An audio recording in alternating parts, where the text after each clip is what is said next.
Mesdames et messieurs, bonjour et bienvenue dans FC Politique, le club de ceux qui aiment la politique. Et pour porter ce nouveau programme sur les fonds baptismaux, j'ai l'honneur et la chance de recevoir non pas un, mais 4 présidents. Ils se sont tous succédés à la tête de Région de Nyon. Nous avons Frédéric Mani, actuel président de Région de Nyon. Vous êtes arrivé à la tête de cette association en 2021. Bonjour. Bonjour.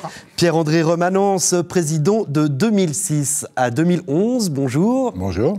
Nous avons aussi Gérald Creteny. Alors lui, il a été président pendant 10 ans de cette association. Gérald, bonjour. Bonjour. Et enfin, le papa de tous ces présidents, Jean-Pierre Doria, premier président de cette association en 2004 jusqu'à ce qu'il fût élu préfet en 2005. Mais avant cela, il était président de l'ARN. On va y revenir entre 1994 et 2004. Et pour commencer cette émission, je vous propose de revenir un petit peu sur l'histoire de la création de cette construction politique qui était avant tout une aventure humaine.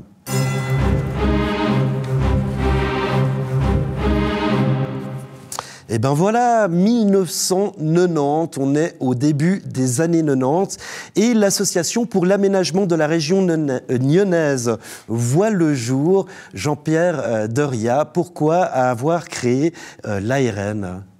Très bonne question. En 1990, j'étais juste municipal, donc c'était d'autres syndics qui avaient pris l'initiative, sous l'égide du préfet Deblu, je me souviens, de créer une association parce que notre région se développait et il fallait qu'on s'unisse pour construire un plan directeur d'aménagement du territoire, d'où le nom ARN. Et il y avait 32 communes dans le district, 31 avaient adhéré, une, c'était le village de Gaulois, qui était Arnay-sur-Nyon, qui n'avait pas voulu adhérer, je me souviens, la plus petite commune qui n'avait pas voulu. Mais enfin, l'ARN avait démarré. Après, il y a eu ces fameux groupes de travail par région. Il y a la région Terre-Sainte qui existait déjà historiquement, mais après, il y a eu Acé-Boiron, il y a eu le groupe 4, il y avait Pignon, je crois, je ne sais plus les noms. Mais après, ces régions sont restées un peu le fondement du nouveau district Nyon, mais peut-être qu'on y reviendra par la suite.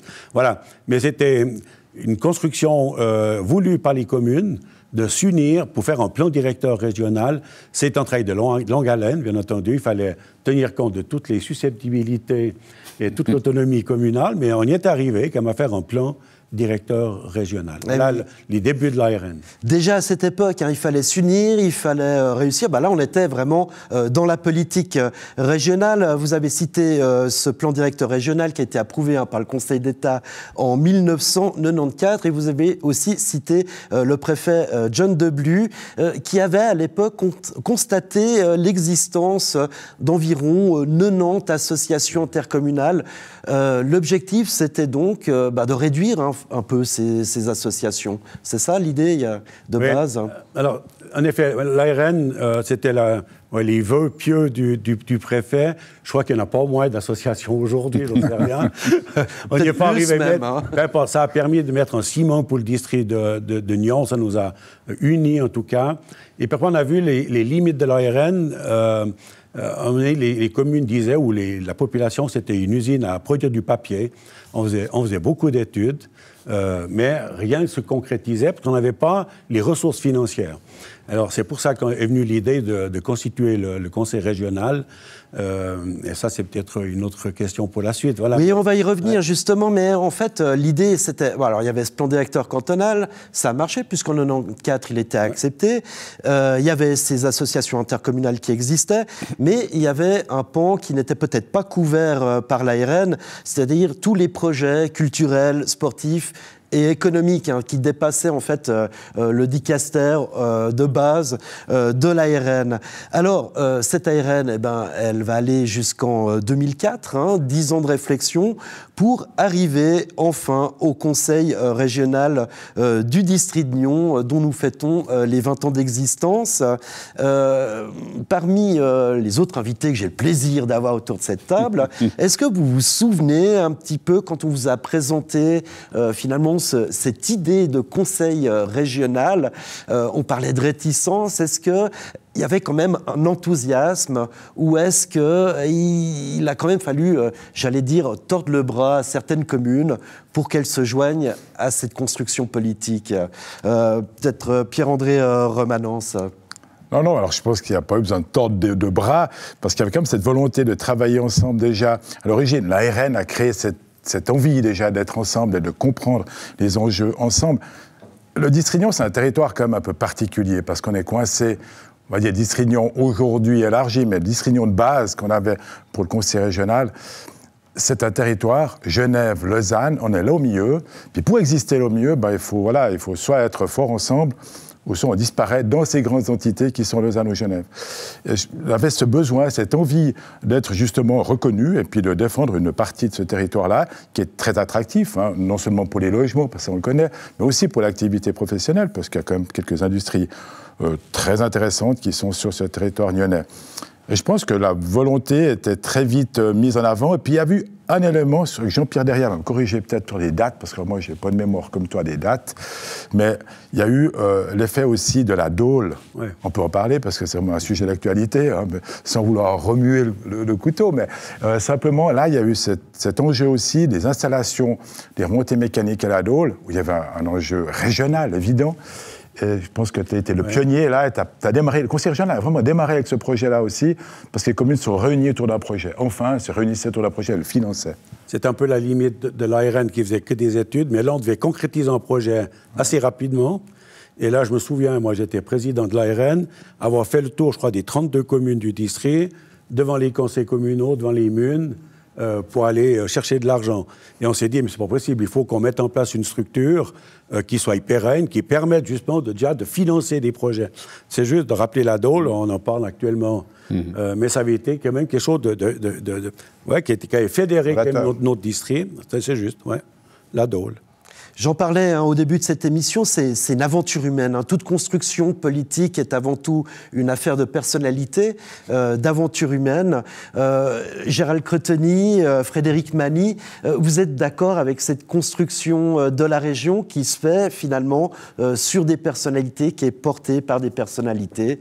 Gérald Cretonny, vous qui êtes un peu, on va dire, le Mitterrand de cette association régionale, 10 ans de présidence, vous avez pu éprouver justement ce modèle et puis justement la force des personnalités qui permettent soit de rassembler, soit éventuellement d'amener cette dissension.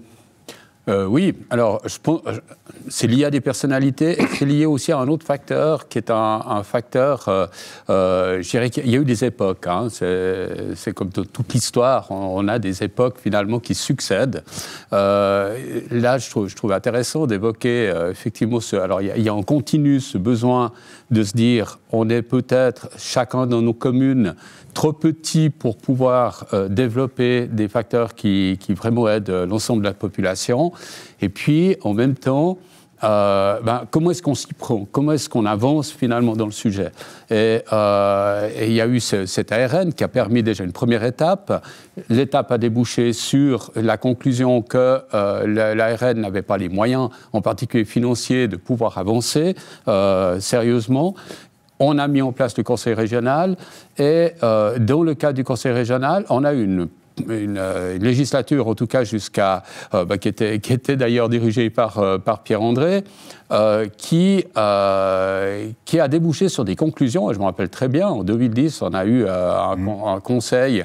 Un groupe de travail qui s'est réuni, c'était même l'ensemble des municipalités, sans faire erreur, on avait fait une grosse rencontre. Et dans ce cadre-là, les gens avaient plébiscité effectivement le fait de se dire maintenant il faut qu'on passe au concret, il faut qu'on arrête de produire que des études. Et parce que les études coûtaient cher en plus.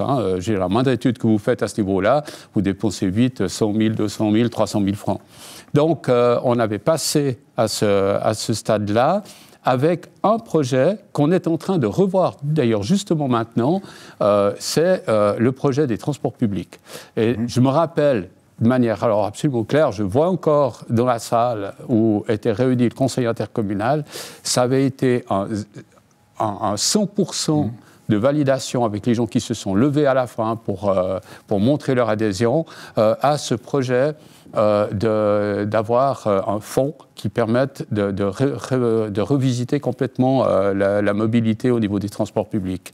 Et c'est ce qui a un petit peu, je pense que ce résultat-là, il nous a permis d'aller en avant finalement pour la suite des législatures.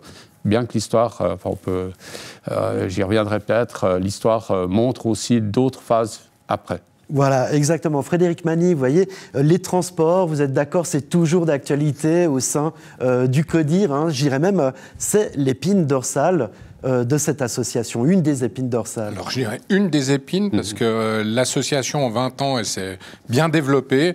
On a commencé avec un collaborateur, maintenant on en a 14.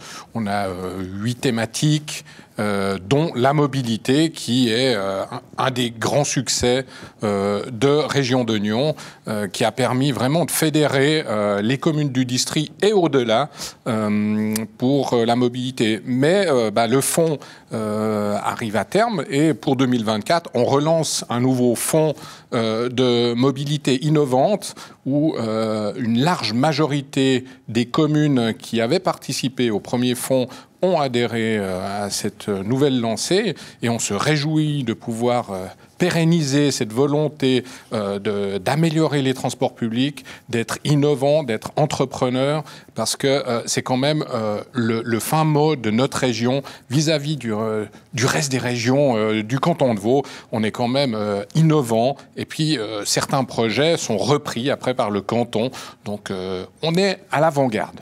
Allez, on va revenir à cette histoire de la création du Conseil régional de Région de Nyon. Je vous propose, alors donc après la création et le Conseil régional qui remplace l'ARN en 2004, de passer à 2006, puisque à l'époque, Région de Nyon compte 25 membres. Et va quasiment doubler, 18 membres nouveaux vont rejoindre l'association. Et ça, c'est quand même une réussite, hein, et c'était pas gagné. Hein. Ouh là là, non. La question s'adresse à moi certainement, parce que c'était oui. Le nouveau découpage des districts au niveau cantonal, ce qui fait que un district qui était très, très ancré à son territoire, le cœur de la côte, hein, Aubonne et Rolle, tout d'un coup, on sépare et on doit partir d'un côté à Nyon ou voir de l'autre côté sur Morges. Et puis le grand district de Morges.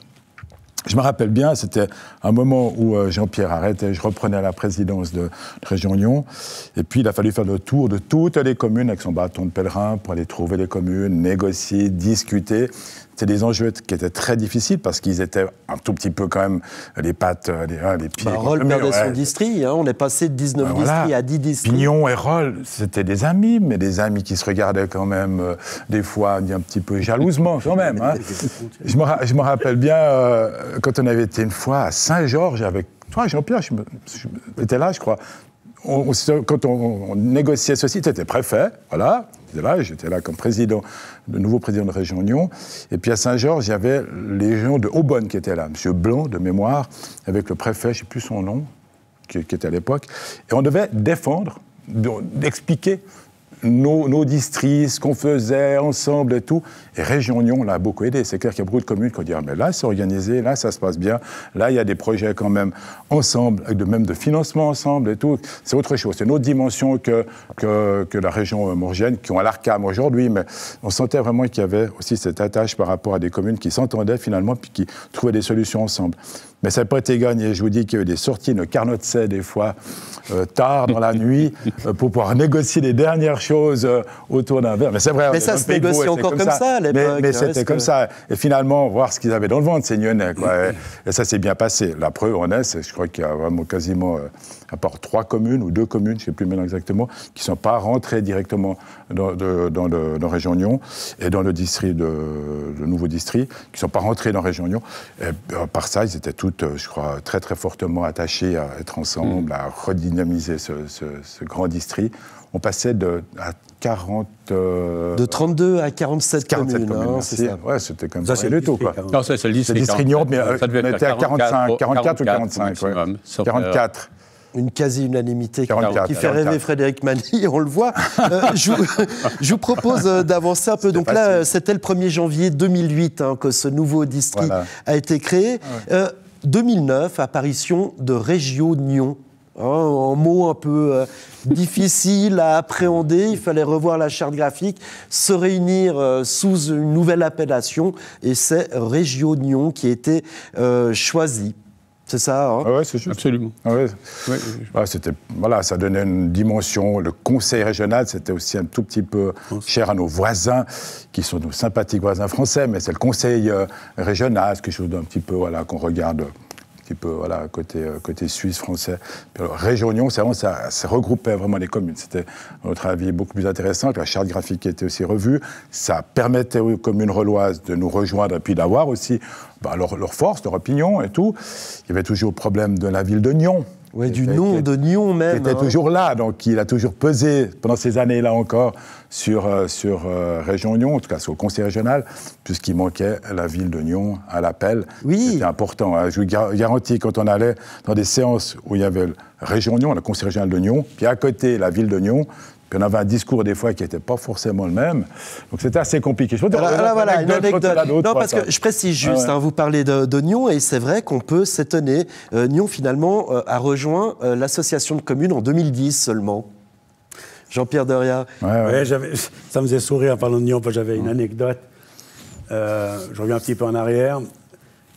J'ai commencé ma fonction de préfet le 1er mars 2005. Et il y avait moi j'appelle ça le conseil régional toujours, qui tenait sa séance le 2 mars 2005. Et puis, on m'a demandé de la présider, de mémoire, président sortant et tout ça. Mais ce que je ne savais pas, c'est que la ville de Nyon avait envoyé la secrétaire municipale adjointe au fond dans le public pour espionner et tout ça. Et j'avais une petite critique sur la ville de Nyon qui n'avait pas adhéré au conseil régional. Et je me souviens que 2-3 jours après, j'avais reçu une lettre de la municipalité de Nyon me mettant en garde sur mes nouvelles fonctions, que je vais rester neutre et tout ça. Et j'ai un petit remords, j'ai pu retrouver cette lettre dans les archives de la préfecture. Je sais pas, j'ai tellement dû la cacher. Voilà, mais ça a quand même duré 15 ans, mais maintenant je me réjouis, c'est qu'il y a des très bons contacts entre la ville de Nyon et la région et tout ça. Pourquoi Nyon ne voulait pas rejoindre cette association de communes à la base? La ville de Nyon a toujours managé le district en offrant les prestations. Le chef-lieu. C'était le chef-lieu, en offrant, c'était payant, hein. Mais moi, je me souviens, pour les écoles, Terre Sainte, on envoyait nos élèves au secondaire à Nyon, on devait payer en supplément, péréquation, en guillemets. Donc, Nyon a toujours eu la capacité de faire tout seul. Et ils avaient à l'esprit de dire, on va perdre notre pouvoir si on se met dans ce machin, hein, comme dirait le général de Gaulle. Voilà. Mais par la suite, puis après, c'est un affaire de personne. On parlait de personnalité. Il suffit d'une personne. Moi, je me souviens, je peux le citer, un syndic qui m'a fait transpirer. Ouais, même deux maintenant. mais c'est Don Camillo. C'est pas les Don Camillo, mais mon ami, le syndic Serge Beck, il m'en a fait transpirer pour mettre en place le conseil régional, hein, au niveau des statuts et tout ça. Et puis l'autre m'a fait transpirer, c'est mon ami DJ Laurie, que je salue bien. Oui. Mais je constate que la commune de Bassin n'est encore pas membre, hein, toujours pas. Hein. Ça va être un des objectifs pour Frédéric Magny, de ramener Bassin dans le giron de Région Nyon. Je vous propose de passer à cette date, 2012, l'agglomération franco-valdo-genevoise devient le Grand Genève.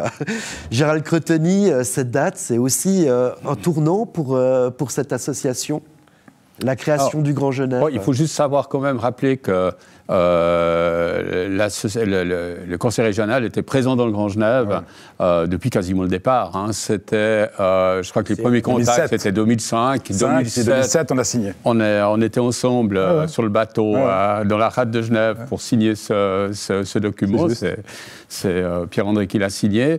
Et puis depuis là, on a participé vraiment à la construction du Grand Genève. Alors 2012, mais c'est un petit peu, je fais le parallèle avec la question qui était posée tout à l'heure sur le changement du nom de région, de passer du conseil régional à Région Nyon. Finalement, on avait le même problème avec le Grand Genève. C'est-à-dire, il y a un moment donné, on est très institutionnel avec des noms qui sont longs, etc., puis qui ne sont pas forcément très bons. Tout le monde. Et puis, on ressent, dans le travail qui est fait, finalement, un épaississement un peu de la matière. Il y a beaucoup de matière à partager, c'est compliqué. Et puis, il y a cette volonté qu'on a eue de vouloir faire quelque chose de beaucoup plus vendeur, plus simple, plus marketing. Et je pense que Région-Union, je me rappelle, on avait décidé ça à Coppet, d'ailleurs. Ah oui. On était dans la salle à Coppet pour Très bonne mémoire. Il est bon. où on a décidé effectivement cet aspect un peu marketing avec le lac, avec différentes choses qui rappellent bien la région. Et au niveau du Grand Genève, on avait fait un concours dans le cadre du Grand Genève, dans le cadre des 900 000 habitants. Oui, il fallait voter sur le nom, hein, c'est ça? Ouais. Ouais. Et puis, il y a eu plusieurs noms. On avait on a eu pas mal de noms qui sont arrivés dans un tout premier temps. Et puis, dans les tris, on a dû retenir, je crois, 5 ou 6 noms sur lesquels il a fallu choisir. C'est le Grand Genève qui est apparu. Un nom qui froisse un peu. Hein, oui, bien sûr. On a du mal, hein, même du côté du Conseil d'État, du côté du reste du canton de Vaud, à se dire « Ah, on a laissé tomber le district de Nyon. Maintenant, ce sont des Genevois. » Mais dans ce sens-là, si vous permettez, dans ce sens-là, moi je trouve assez intéressant. Moi, je m'étais profilé vraiment en faveur de ce Grand Genève. Mais pour une raison simple, c'est que je pense que le fait de nier que le canton de Vaud puisse avoir une partie qui est très proche de Genève, c'est dommage. Il faut aussi qu'il y ait un peu cette relation-là qui s'établisse et qui soit reconnue institutionnellement. Ce n'était pas le cas. Et je pense que le fait de parler du Grand Genève signifie qu'on a un bassin qui réellement est celui-ci. Alors maintenant, on peut l'appeler autrement, mais je trouve que ça posait vraiment le problème d'une manière assez claire. Oui, et puis ça posait surtout cette région au milieu d'une carte où on a le Grand Lyon, le Grand Genève. Exact. Je te rappelle, on a eu une séance, mais je me rappelle la date, c'était tout au début que j'étais président de la région, je crois, donc 2005, chose comme ça, avec Philippe Pudou qui avait lancé une initiative vaudoise. Oui. Pourquoi rattacherait pas le district de Nyon au canton de Genève? Oui, mais d'ailleurs, c'était avec Maudet, ce Ferrer, à l'époque. Il y avait Maudet déjà, oui. Les deux cantons étaient là. Ouais, les deux cantons étaient négociés. On a eu une grande conférence à Nyon, ouverte au public. Et donc, on parlait déjà du rattachement de Nyon à Genève. Donc, c'est vrai qu'il y a une forte attache quand même de ce territoire à Genève. Il faut juste le respecter et le comprendre, c'est tout. Voilà. Et on sera toujours les 0,22 du canton de Vaud. C'est comme ça, quoi. C'est ce que j'allais dire. Et enfin... Pardon? Partout, 0,21. L'ancien L'actuel district de Rome est quand même en 0,21. C'est juste. Alors, et j'allais terminer avec une dernière date. Enfin, le Conseil régional devient majeur en 2018, quasiment. Il adopte son emblème, le fameux chamois à joues blanches. Alors là, vous avez sorti vraiment une mascotte de votre chapeau. Pourquoi ce chamois? Il faut quand même le rappeler, hein. C'est le seul emblème, finalement, qui a fait le consensus. Oui, je ne sais pas si on peut parler de véritable consensus. C'était quand même assez tiré par les cheveux pour réussir à le faire adopter. Mais c'est vrai qu'on s'est posé la question sur qu'est-ce qui pouvait réellement réunir finalement les habitants, quel était l'objet, l'animal, l'image commune qu'on pouvait avoir. Et puis, on se disait, mais finalement, le chamois qui se retrouve qui va jusqu'à la Dôle, hein, l'animal lui-même vit dans cette région, surplombe un peu toute cette région, et pourquoi pas, finalement, utiliser cet emblème pour cette région. Donc, on est parti un petit peu là-dessus. Et puis, voilà, vous savez, quand on prend des décisions de ce type, je vous jure que je pense qu'on a toujours un doute. Mais là, voilà, il a fallu décider, on a décidé de prendre ce chamois. Et maintenant, le chamois fait partie du paysage régional. Frédéric Mani, est-ce que vous seriez d'accord avec moi de dire que finalement, c'est quand même... Et même vous, Gérald Cronenberg, il y a quand même une forte connotation de la région de Terre Sainte qui a aidé à construire cette région. Parce que vous êtes 4 présidents, j'en ai oublié un, qui s'appelle Yves Raymond, donc, qui était syndic de Gland, qui a été président de la région entre 2005 et juillet 2006. Mais tout de même, on a l'impression que c'est cette région de Terre Sainte qui a amené un peu cette construction régionale. Et là, grand silence. Mais je pense que c'est une volonté de la population, de la région et des politiques de se mettre ensemble pour vraiment se fédérer et puis aller de l'avant. Oui, il y a eu des embryons un peu partout, un plus grand du côté de Terre Sainte qui a permis de vraiment lancer une volonté d'aller de l'avant. Et puis comme vous l'avez dit tout à l'heure, ça dépend aussi de personnalité. Il y a eu à l'époque des grandes personnalités du côté de Terre Sainte qui ont poussé pour vraiment se fédérer et créer le conseil régional Région de Nyon. Et puis, je pense que c'est un beau succès, une belle réussite. Après 20 ans, on a la chance de fêter cet événement, mais également d'avoir des actions réelles à présenter à nos jeunes générations pour montrer que c'est pas que de la paperasse, c'est pas que du papier, c'est pas que des études. Il y a du concret et puis grâce à ce concret, eh ben, on a une assise maintenant dans notre région et un besoin, mais toujours au service des communes et de la population. Ben voilà, toute l'idée de Région de Nyon est là, hein, finalement, Jean-Pierre Deria. Mais oui, mais moi, ça me fait plaisir de se retrouver 20 ans après un petit coup de vieux quand même. C'était une belle chose. Puis, c'était difficile à mettre en place, ça l'est toujours pour vous, c'est que le conseil régional ne doit pas être une supra-commune. Hein, c'est pas un pouvoir entre le canton et la commune, quoique, moi j'ai envie de dire, mais chaque fois on est sur le fil. Moi je dis bravo en tout cas à toutes ces autorités qui se succèdent. Il y a des hauts et des bas, mais je crois qu'il y a quand même plus de hauts. On parlait des transports. Moi, j'allais vous dire, à l'insu de mon plein gré, j'ai dû tester les transports publics nyonnais pendant 3 mois. Eh bien, ça fonctionne, hein, je peux vous le dire. Hein. J'étais en pleine activité. Chaque fois, j'ai pu aller à mes rendez-vous en transport public. Eh bien voilà, c'est parfait. On va passer désormais aux réussites et aux échecs de cette région. Des échecs, il n'y en a pas.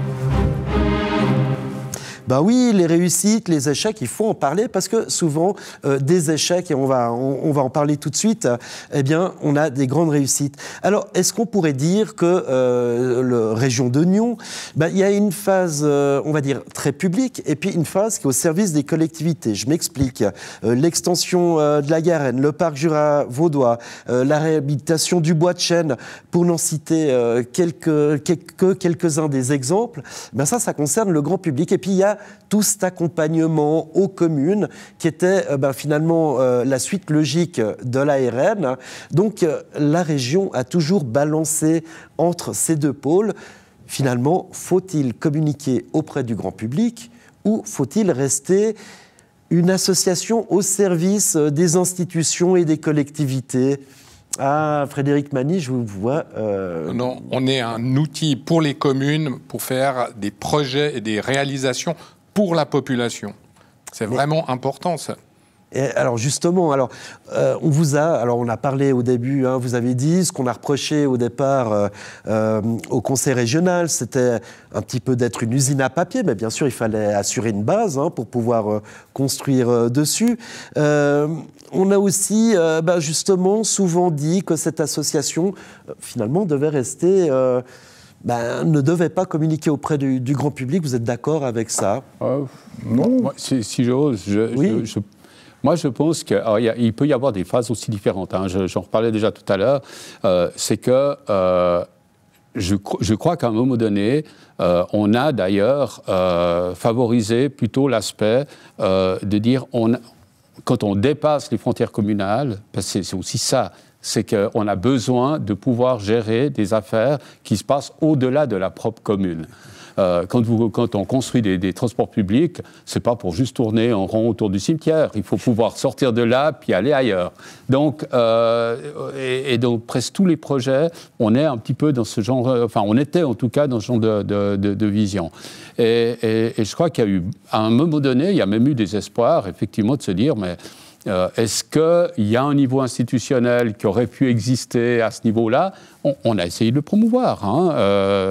Ça n'a pas marché parce que dans le canton de Vaud, pour promouvoir un truc pareil, on a 50 ans devant nous pour y arriver.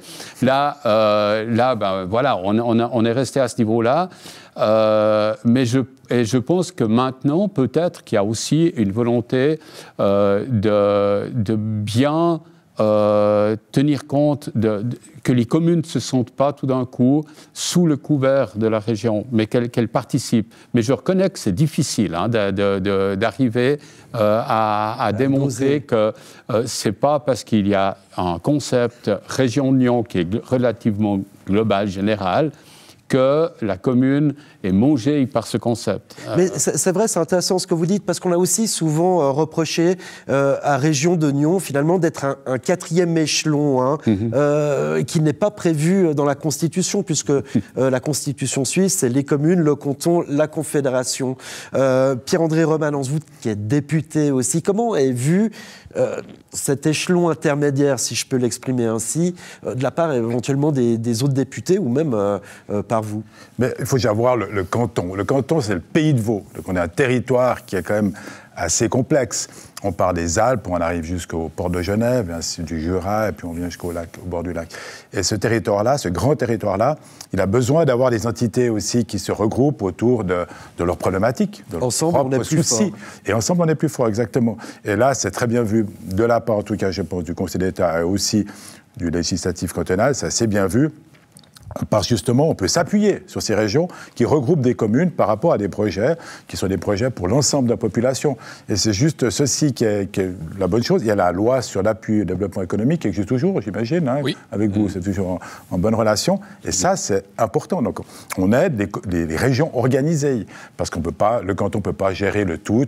Puis le canton, si on lui laisse trop la main, eh bien l'autonomie, la fameuse autonomie des communes dans ce canton, elle va disparaître. Et c'est en train de fondre gentiment. Moi, juste venir à ceci, on est dans une période assez complexe et on voit qu'il y a plutôt un refermement. Les gens se referment un tout petit peu. On essaie d'un conservateur, conserver son territoire, conserver un peu tout ce qu'on a. Certaines fusions. On a vu certaines fusions, mais on voit partout. Mais c'est presque international. On voit bien ce qui se passe aujourd'hui au niveau même mondial. Mais voilà, on peut le remarquer aussi sur notre petit territoire ici du Distrignon. Et c'est très difficile. C'est une phase, je pense, hyper compliquée parce qu'autant pour Jean-Pierre, pour moi, certainement pour Gérald, c'était un peu une expérience. On avait envie d'être ensemble et puis c'est vraiment quelque chose qui était assez fédérateur. On avait ces projets. On était vraiment dans un train qui allait de l'avant. Aujourd'hui, c'est un peu le contraire. On sent qu'il y a des communes qui sont un peu réticentes. Il y a eu des retraits de communes, je ne me trompe pas. Donc on voit bien qu'il y a cette phase assez critique, difficile, que tu dois vivre maintenant, je pense, toi. C'est faire comprendre à la population l'intérêt et aux communes le besoin de faire ces choses ensemble. Et voilà, le gros enjeu, c'était aussi la réforme des statuts. On avait fait ensemble, je ne me trompe pas, où on avait intégré les conseillers communaux, parce qu'au départ, c'était la grande critique qu'on avait eue. C'était que les exécutifs. Merci, c'est la République des syndics. Ouais. Les syndics, pas l'exécutif, les syndics qui se réunissaient pour organiser la région. C'était un peu la critique qui était faite, qui était assez juste. Au départ, on n'avait pas tellement de choix, on ne pouvait pas tout d'un coup faire un truc qui était un peu trop grand à cette échelle-là, puis qui n'aurait peut-être pas fonctionné. Donc il fallait aller par étapes, tranquillement, et monter ces marches. Et on a ouvert au conseil communal, c'est toujours le cas. Donc ça élargit les connaissances, ça élargit aussi la diffusion des informations et tout. Je crois là, c'est une évolution. Et maintenant, il y a une phase d'évolution, je pense, du conseil régional qui doit arriver. Il va devoir aussi, peut-être, c'est une géométrie qui sera en mouvement perpétuel. Elle ne sera jamais figée. Le Distrignon, la région ne sera jamais figée. C'est vrai, il y a des hauts débats, mais je pense qu'il y a eu quelques années où des communes ont quitté. Et puis, je pense qu'on peut citer un joli succès d'avoir une commune qui a adhéré. Oui, c'est vrai, vous avez inversé le mouvement. Il y a eu ces fameux départs. Il y a eu... qui c'est qu'il y a eu? J'ai noté tout ça. Il y a eu... Chaiseray, Prangin. Voilà, exactement. Prangin, dernière commune en date, qui faisait craindre un peu que cette construction s'écroule. Est-ce que vous qui avez... C'est vrai, un peu inversé avec l'arrivée de Cran en 2022, sauf erreur au sein du conseil régional. Est-ce que maintenant les communes ont compris le rôle de région de Nyon, à votre avis? Je pense qu'il faut continuer à expliquer quel est le rôle de la région pour vraiment asseoir une confiance des autorités des communes, mais aussi de la population, et puis croire en cette institution. Et c'est pas arriver, puis c'est bon, les communes ont adhéré, ou quasiment toutes les communes. C'est vraiment être en continu d'informer. Et puis la question que vous avez posée tout à l'heure, en 2018, il y a un dicaster qui s'est créé, la communication, parce qu'on s'est rendu compte que c'était essentiel de parler de ce que l'on a fait, des réussites, des difficultés, et puis de montrer ce qui va se faire. Et d'ailleurs, notre département de communication a mis en place le programme, en collaboration avec des politiques et des techniciens, le programme des 20 ans de Région de Nyon en 2024. Voilà, on va y venir, mais avant, on va continuer de parler un petit peu de ces réussites. Il y a eu aussi, et de la communication, ça c'est vrai que c'est important, parce que il y a eu, alors d'une part, la création des prix artistiques, les mérites sportifs qui se sont réunis sous le sceau de Région de Nyon, et puis ces fameuses conventions quadripartites qui concernent essentiellement la culture, avec notamment le Casino Théâtre d'Orel, avec l'usine à gaz, Vision du réel, le phare. Et là, je dirais que c'est le passage de la communication entre les communes auprès du grand public pour finalement démontrer le bien fondé de la région et de ce que ça pouvait apporter à la population. C'était ça l'idée de base de la création de ces prix, de ces conventions quadripartites. Je rappelle, je fais une petite incise, que la région est aussi le relais du canton en ce qui concerne les subventions, sauf erreur, auprès des communes du district. Il y a aussi les prix à l'économie. Oui, l'innovation qui est important. Je pense que c'est de valoriser des entités, que ce soit des individus, des entreprises, des associations de notre région. Et c'est important, c'est un de nos rôles. C'est vrai. Et puis le canton joue beaucoup sur la subsidiarité, c'est-à-dire que quand une association, une commune, enfin bref, ou un projet doit être soutenu, finalement, les portes financières vont s'ouvrir s'il obtient finalement de l'argent de la commune plus de la région, et enfin le canton peut effectivement être plus généreux. Et ça, c'est un système qui fonctionne bien.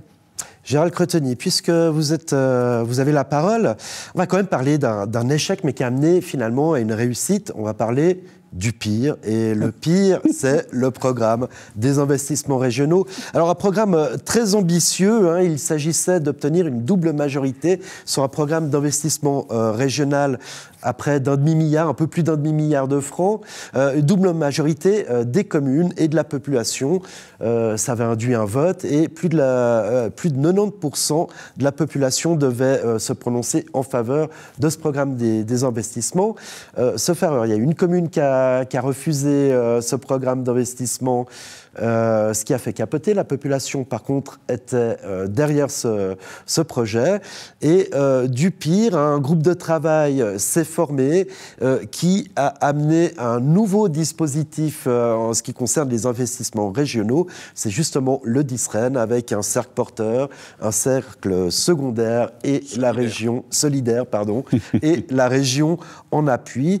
Ce que je veux dire, c'est que de ces erreurs, on apprend et puis on participe à cette construction. On rejoint ce que disait Monsieur Romanant, c'est-à-dire une construction vivante qui évolue, qui élargit ses frontières, qui les resserre, enfin, qui se redimensionne. C'est ça ?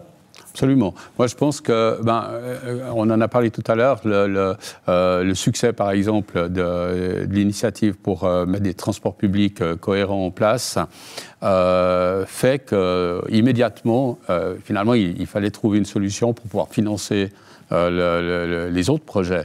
Et il y avait beaucoup de projets, il y a des projets territoriaux, il y a des projets économiques, etc. Donc il fallait pouvoir aller en avant. Et avec le plan des investissements régionaux, on avait imaginé un plan qui permette, où on avait vraiment listé tous les projets qu'on pouvait avoir qui puissent rentrer là-dedans. Il y en avait plus d'une soixantaine, je ne sais plus combien exactement, mais il y en avait plus d'une soixantaine. Et en le disposant sur plusieurs groupes d'années. C'était des groupes de 5 ans qui je crois qu'on avait même quasiment visé les 20 ans du projet. Et c'est là où c'est extrêmement intéressant, parce que 20 ans, on ne les maîtrise absolument pas. Et je pense que l'échec, il était à deux cheveux, donc il n'était pas très loin d'être une réussite. Mais si on avait eu une réussite, je pense que ça aurait été compliqué après. Là, finalement, peut-être que c'est bien que ça ait échoué, et ça nous a permis de construire quelque chose de plus intéressant, et surtout qui était maîtrisable. Et ça, à mon avis, c'est l'essentiel vraiment de cet apprentissage. Il y a un deuxième point qui était essentiel, c'est la gestion du temps. Quand vous avez un projet qui effectivement échoue, et qu'on est persuadé de l'importance de ce projet, eh bien, il faut immédiatement recommencer. Il faut vraiment que ça redémarre tout de suite. Et pour la région, ça a été vraiment une période difficile, et je pense qu'on peut presque parler de ces 10 ans qu'il y a eu entre les 10 ans de ma présidence, quelque part. C'était un petit peu ce moment-là, où il y a eu 5 ans pour mettre au point le système de financement, c'est-à-dire un échec du PIR, puis ensuite le DISREN, et puis ensuite la concrétisation réellement des éléments, des projets. Mais pour certaines communes, c'était quasiment comme un arrêt pendant ces années, parce qu'on est passé sur des choses très techniques. La construction du DISREN, elle a pris du temps avec le PIR, etc. Et je pense que ça, c'est quelque chose qu'on n'avait pas mesuré à l'époque. Je pense que Pierre-André se souvient très très bien. Moi, quand il était président, j'avais le territoire. J'étais responsable du territoire, et on avait des commissions qui travaillaient groupe de communes par groupe de communes. Les communes étaient investies, elles venaient dans l'ensemble de ces commissions, et on avançait à ce niveau-là. Avec toute cette recherche au niveau du financement, on a un petit peu laissé ça de côté. Et du coup, on a distendu les liens avec les communes, et forcément, après, c'est plus compliqué pour pouvoir reprendre vraiment la main et permettre à ces liens d'exister et de comprendre mieux la région. En tout cas, je m'excuse, je vous coupe un peu, mais il y a eu un avantage, en tout cas, c'était d'affirmer aussi, à travers le PIR, les ambitions de la région, en disant, écoutez, voilà, nous, on est là pour cette raison, voilà le catalogue, un peu, si je peux me permettre, de nos ambitions, et puis, effectivement, on s'est rendu compte de l'importance de cette région, les communes s'en sont rendues compte, et puis, ça a été une très bonne carte de visite aussi pour la population. Juste pour, je ne vais pas compléter, mais simplement par rapport à ce projet du PIR, c'est vrai que déjà l'acronyme n'était pas terrible. Hein. Non, là, on savait que ça... Bon, enfin, on en a aussi, bon voilà, c'était comme ça. Et puis, simplement, à un moment donné, il y avait tous ces projets qui arrivaient les uns derrière les autres, mais voilà, il y a un financement à trouver aussi. Et puis, au fait, sur 20 ans, c'est quoi ces projets? Ça veut dire quoi ces projets? Et puis, ça a complété... Vraiment, le district était complètement représenté dans les projets, dans son entier. Il y avait chaque fois des choses qui appartenaient à des groupes de communes, et tout ce qui était sorti de ces études. On a présenté ça, j'avais été personnellement présenté à M. Broulis, à Lausanne. Il avait regardé ça avec des yeux très très gros. Il a dit, mais si vous organisez, si vous faites voter ça, ça veut dire que le canton il doit investir aussi avec vous? Ben oui. Et finalement, le Conseil d'État avait dit, ok, si la région, les communes, tout le monde est d'accord, ben on sera des partenaires. Il y avait une grande partie qui venait aussi après du canton, voire de la Confédération plus tard avec les agglos, mais c'était important. On décrochait vraiment des choses très importantes. Alors, l'échec, il est venu aussi parce qu'on a mis la barre hyper haute. Hein. On a mis la barre à 85%, je me 90% de la population. Ouais, 90% de la population, c'est énorme. Donc, c'est vraiment c'est la ligne, alors, il y a en Corée du Nord qu'on arrive à faire ça, peut-être, je sais pas. Peut-être dans District une fois, mais on n'a juste pas réussi, c'est dommage. Peut-être qu'on aurait dû mettre la barre un tout petit peu plus bas. Ça aurait peut-être aussi été derrière un échec à référendum ou Dieu sait quoi. Il y a des communes qui étaient quand même assez... c'était quand même difficile. Hein. Mais c'est comme ça, l'histoire s'écrit comme elle s'écrit, mais aujourd'hui la région existe toujours, les projets sont là, c'était rediscuté, c'est redynamisé. Et voilà, je crois qu'on a une naissance de ces centres qui sont extraordinaires aujourd'hui, parce qu'il y a des choses qui se font. pas très connu malheureusement, mais il y a des choses qui se font et puis qui sont pour le bien de chacun. Je peux vous garantir que ça manque un tout petit peu encore, la com. C'est un sujet qu'on avait déjà, tu l'avais déjà certainement, c'est la com, quoi. Ça n'arrive pas, oui. C'est compliqué, c'est hyper compliqué. Cette affaire de com, et justement la communication, on va y venir, puisque la région va fêter durant toute cette année 2024, 20 ans de fête. Allez, on va en parler tout de suite.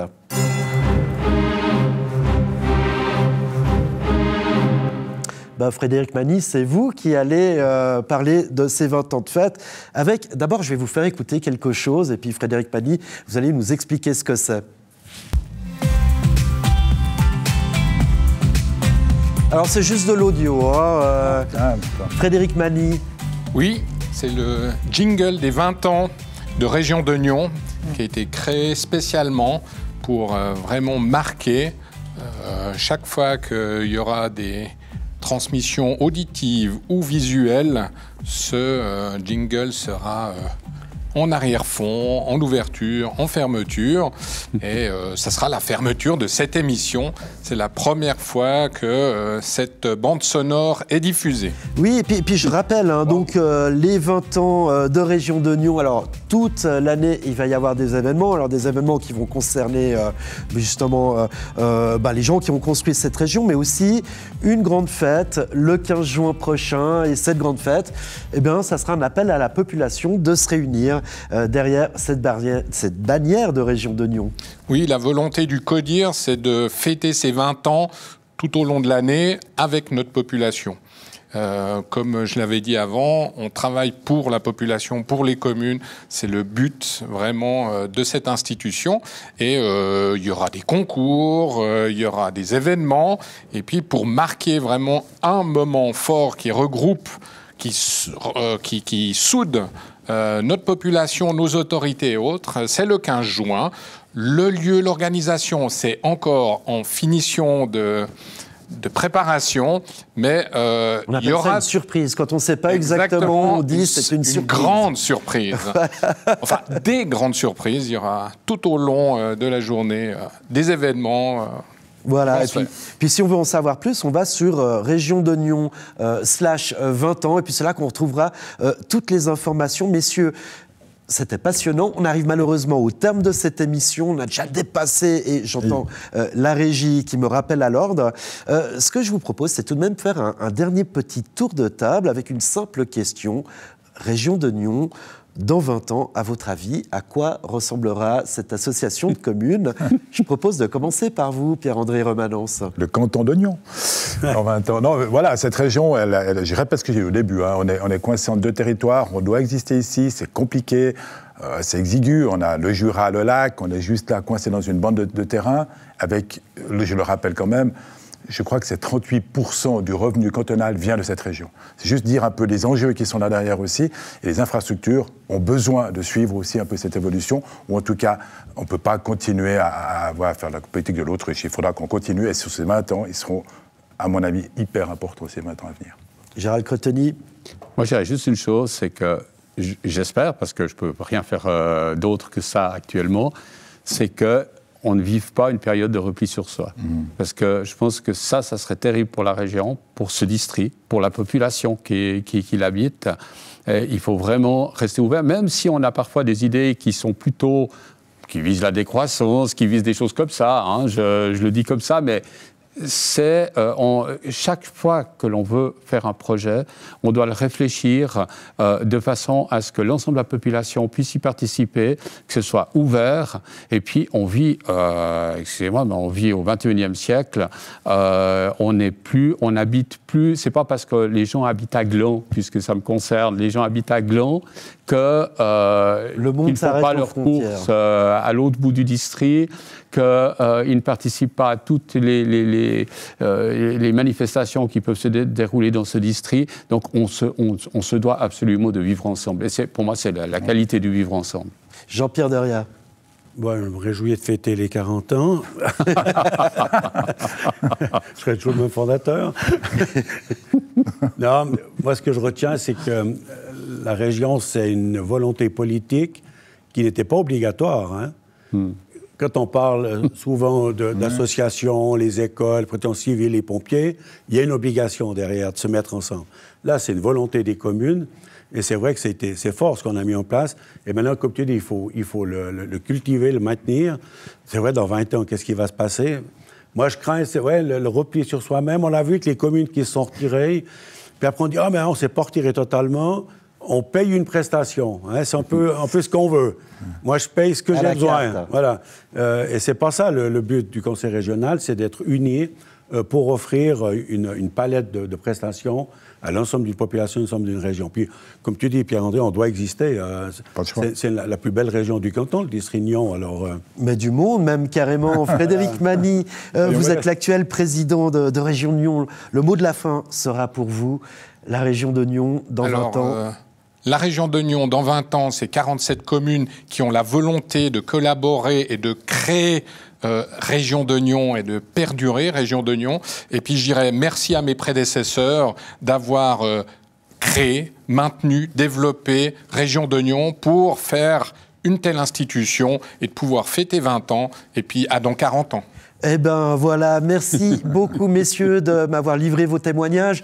Je tiens à remercier tout de même Andrea Braslopo, ma fidèle adjointe sans qui rien n'aurait été possible, Alexandre Caporal, toujours fidèle en régie, ainsi que notre réalisateur Rodolphe Seguin. Quant à moi, je vous donne rendez-vous la semaine prochaine pour un nouveau numéro de FC Politique. Alors, à mardi prochain. Au revoir.